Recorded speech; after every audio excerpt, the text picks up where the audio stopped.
Her scream shattered the dawn's silence as her son's final breath rattled in his chest.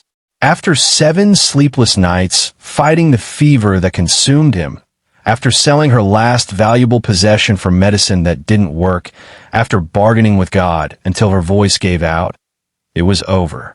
Her boy was gone. The widow of Nain collapsed across her son's body, still warm but emptied of life. Her fingers dug into his tunic, as if she could physically anchor his soul from slipping away. This wasn't just grief, it was the death of her future.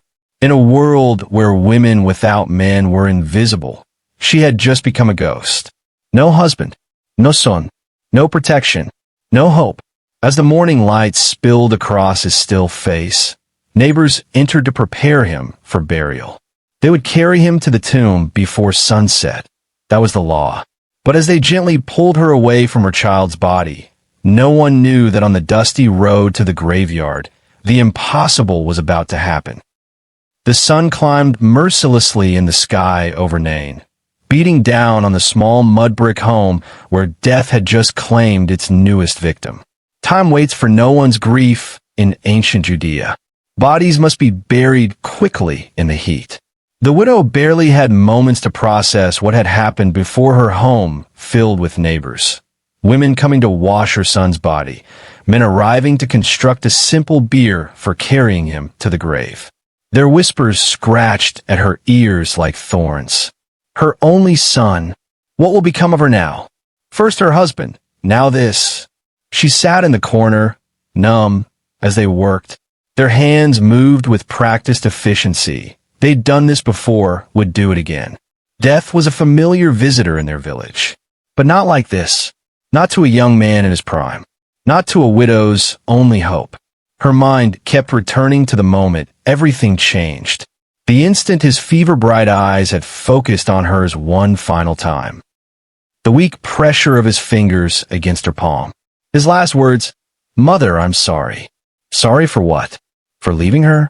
For failing to become the man who would care for her in old age? For dying before she did? Breaking the natural order of things? She hadn't been able to respond before his eyes glazed over. Before his chest stopped rising. Before the room filled with her own animal howl of despair. They dressed him in a simple linen shroud, white against his graying skin. The familiar smells of burial herbs, myrrh, aloes, hyssop, filled the small room, mixing with the lingering scent of sickness. Smells that should have been comforting now turned her stomach. Her mind scattered between fragments of memory. His first steps across this very floor. His laughter as he'd returned from the fields just last month. The way he'd cared for her after his father died, stepping into the role of man of the house at such a young age. Gone. All gone. By midday, the procession had formed. Professional mourners with their wailing flutes arrived, hired by the community to give voice to grief too profound for ordinary expression. Men from the village stepped forward to carry the bier. Women gathered around the widow, ready to support her physically and emotionally on the journey to the burial grounds outside the town gates.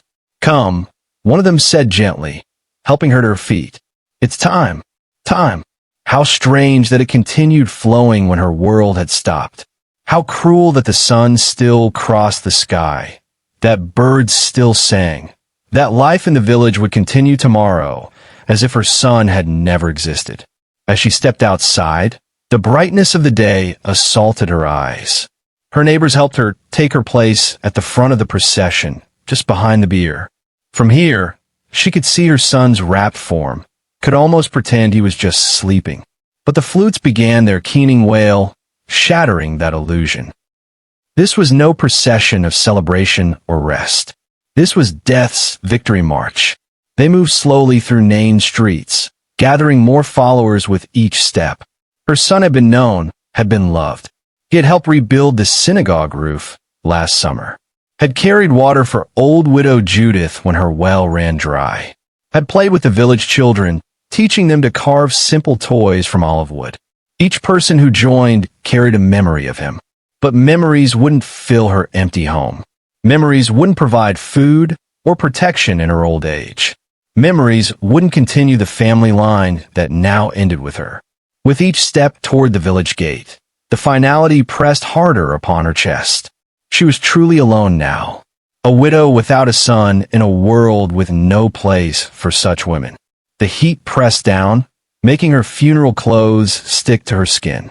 Dust from the road coated her sandaled feet, the same dust that would soon cover her son's body. The mourners' flutes pierced the air with their shrill cries, matching the silent scream still lodged in her throat. What now, Lord? The question burned in her mind like the fever that had taken her son. What possible future remained for her? As they approached the village gate, she noticed something unusual. Another crowd was approaching from the opposite direction, a large group of people surrounding a man whose face she couldn't yet see. Two crowds about to meet, one carrying death, one apparently full of life. At the narrow gate of Nain, an unstoppable force was about to meet an immovable object. Life and death were about to collide. The funeral procession slowed as the other group approached. Tradition demanded respect for the dead, even from strangers. The widow barely noticed, her eyes fixed on her son's wrapped body. Then a ripple moved through the approaching crowd. The man at its center had stopped, his gaze locked not on the bier, but on her. In that moment, something shifted. It was as if, for the first time since her son's last breath, someone truly saw her. Not just her grief or her status as a sonless widow, but her, the woman whose heart was being carried to the grave alongside her son. The man stepped forward, separating himself from his followers. No one tried to stop him, though approaching a funeral procession would make him ritually unclean. "Don't cry," he said simply. The words should have felt empty, even cruel. How could she not cry? Her world had ended. Yet when this stranger spoke, his words carried something else. Not empty sympathy, but authority. Not a religious platitude, but a promise. Before she could respond, he moved past her toward the bier. The men carrying her son stopped, uncertain. No. One started to object, but fell silent when the stranger raised his hand. He touched the funeral bier, an act that would make him ritually unclean for 7 days. The men holding it froze, caught between tradition and the inexplicable authority radiating from this man. Then he spoke, not to them, not to the crowd, not even to the widow. He spoke to the body. "Young man," he said, his voice both gentle and powerful enough to carry through the stunned silence. "I say to you, get up." Time stopped. The widow's heart hammered. Who was this man to command the dead? Then movement. The burial cloths shifted. A hand emerged. Then a face. Her son's face, no longer gray with death, but flushed with life. "Mother!" His voice, confused but strong. The men holding the bier nearly dropped it in shock. Her son sat up, looking around in confusion at the burial cloths, the bier, the stunned faces. He was alive, breathing, moving, speaking. "What happened?" he asked, his eyes finding hers, seeking reassurance. But she couldn't speak, couldn't move. If this was a dream, she never wanted to wake. The stranger, the miracle worker, helped her son down from the bier. The young man stood on shaky legs, but growing steadier by the moment. No trace of fever, no weakness, just life, vibrant, impossible life. "Here is your son," the man said, guiding the young man to her. The touch broke her paralysis. With a cry that matched her earlier wail of grief, but transformed now into something entirely different, she threw her arms around her son. Solid, warm, breathing, alive. She felt his heart beating against hers, felt his breath against her hair, felt his arms wrap around her in return. "Mother," he said again, his voice vibrating through his chest into hers. "Mother, I'm here." Around them, chaos erupted. Some fell to their knees in prayer. Others backed away in fear.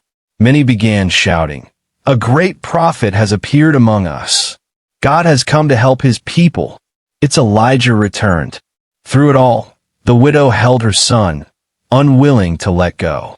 But she managed to turn her head to seek the face of the one who had done this impossible thing.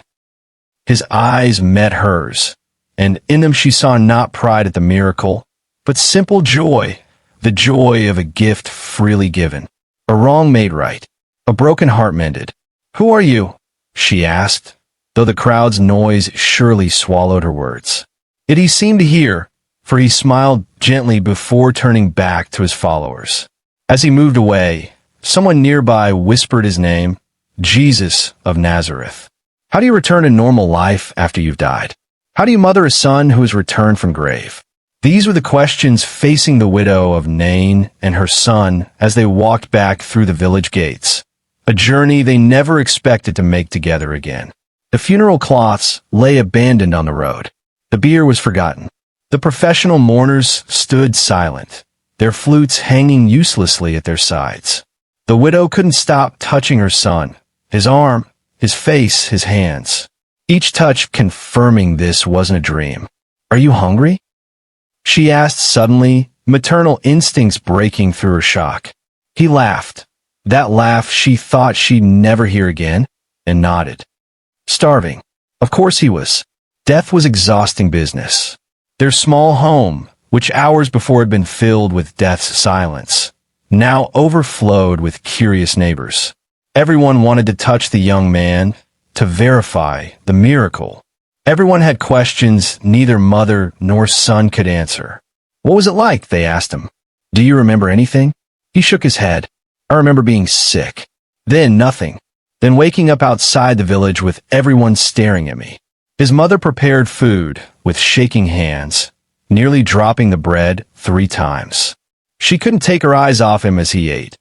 Each bite a miracle, each swallow a gift. When the last neighbor finally left, a strange silence fell over their home. Not grief's heavy silence, but an expectant silence full of possibility. "Mother," her son said quietly, "I was dead, wasn't I?" She nodded slowly. "Yes, for hours. We were taking you to be buried." He absorbed this truth, his young face solemn in the oil lamp's flickering light. "Then this Jesus, he brought me back." Another nod. "Why me?" he asked. Why did he choose to help us? The question struck her. Why indeed? What made them special among all who had lost loved ones? "I don't know," she admitted. "He saw me crying. He had compassion. Then I owe him my life," her son said, determination hardening his features. "I need to find him, to thank him, to understand why." Fear clutched at her heart. She had just gotten him back. The thought of him leaving made her ill.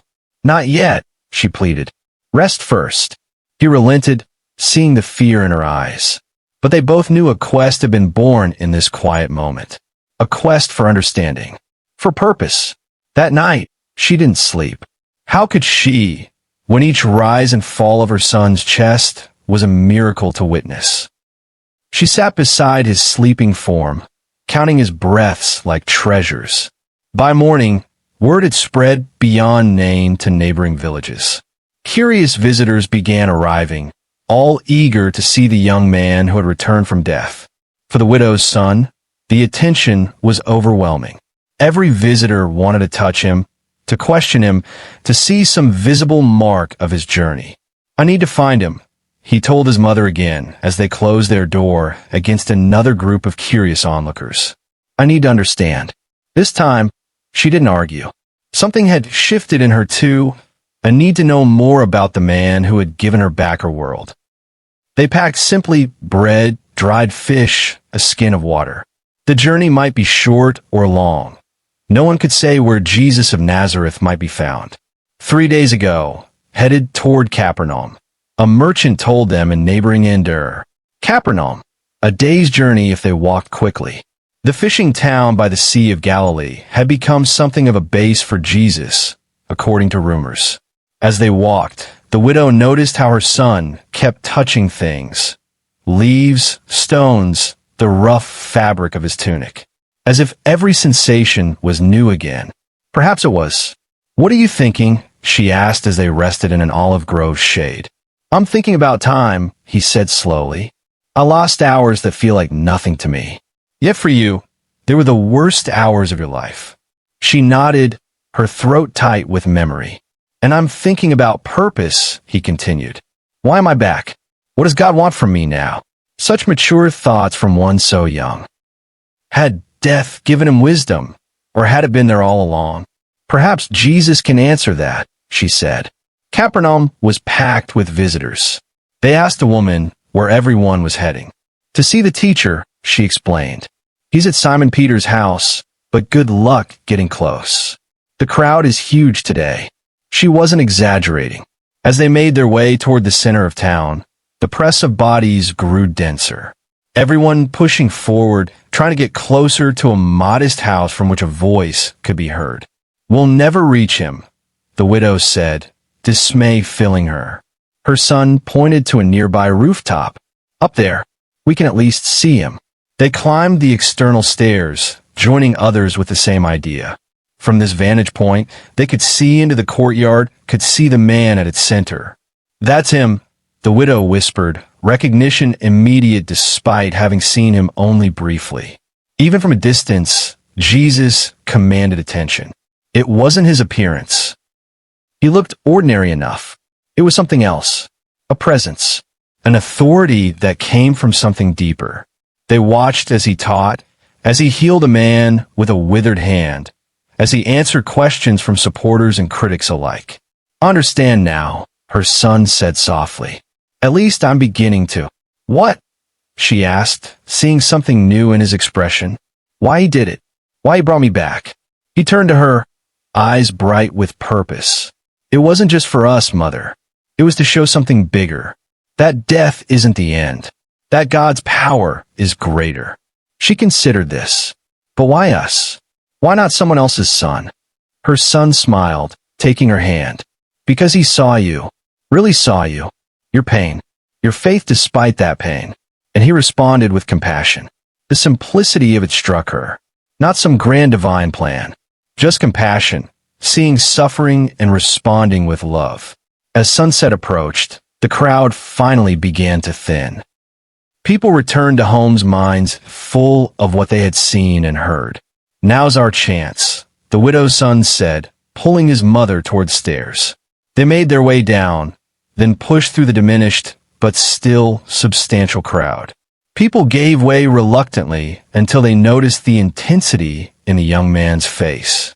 Jesus sat on a low stone wall, looking tired but peaceful as he spoke with a small group of followers. One of them, a burly fisherman, noticed their approach and moved to intercept them. It's all right, Peter, Jesus said without looking up. I've been expecting them. The word stopped both mother and son in their tracks. Expecting them? How could he know? Jesus looked up then, his eyes finding theirs with unmistakable recognition. The widow of Nain, he said, and her son. A smile warmed his features. You found me. The young man fell to his knees, overcome. Master, he said, the title coming naturally. You gave me back my life. I've come to thank you. To understand why. He faltered, uncertain how to express the swirl of gratitude and confusion. Jesus touched the young man's shoulder. Stand up, he said gently. You don't need to kneel. The widow watched as her son rose, as Jesus looked at him with something like pride. You were dead, Jesus said simply. Now you live. What will you do with this new life? It was the question that had burned in her son's heart since he sat up on that funeral bier. The question that had driven him across Galilee. I want to follow you, her son said, to learn from you, to help others understand what I'm just beginning to grasp, that God's power is stronger than death, that compassion can restore what seems lost forever. Jesus studied him, then looked to the widow. And you, he asked softly, what do you seek? She hadn't expected this, hadn't prepared an answer. Her own needs had seemed secondary to her son's quest. But now, faced with this man's gentle inquiry, she found truth rising to her lips. I want to understand, she said, not just why you saved my son, but why you saw me when others looked past. I want to know the God who works through you. Jesus nodded, as if her answer confirmed something. "Death touches everyone," he said, his voice carrying to his disciples gathered nearby. "All lose loved ones. All face their own mortality. In restoring your son to life, I showed God's power over death itself." He looked directly at the young man. "But this miracle isn't just about you living again. It's about all who hear your story understanding that death isn't the final word." Then to the widow, "And seeing your grief, responding to your tears, this shows that God sees the suffering of each person, that no one is invisible to him. That compassion is at the heart of his kingdom." "So what now?" the young man asked. "Now you have a choice," Jesus replied. "You can return to Nain, live the life that was restored to you, and tell your story to all who will listen. Or you can follow me, learning more about the kingdom as we travel. Either way, you will be my witness." The widow saw the longing in her son's eyes, the pull toward this extraordinary teacher.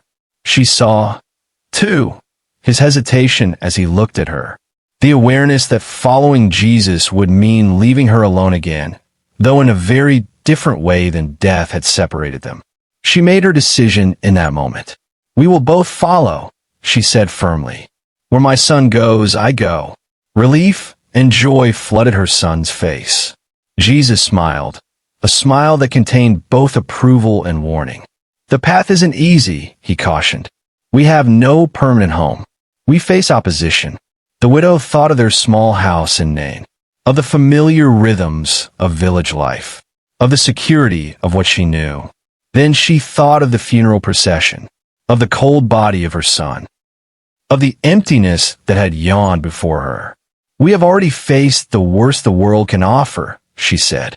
"What is there to fear after that?"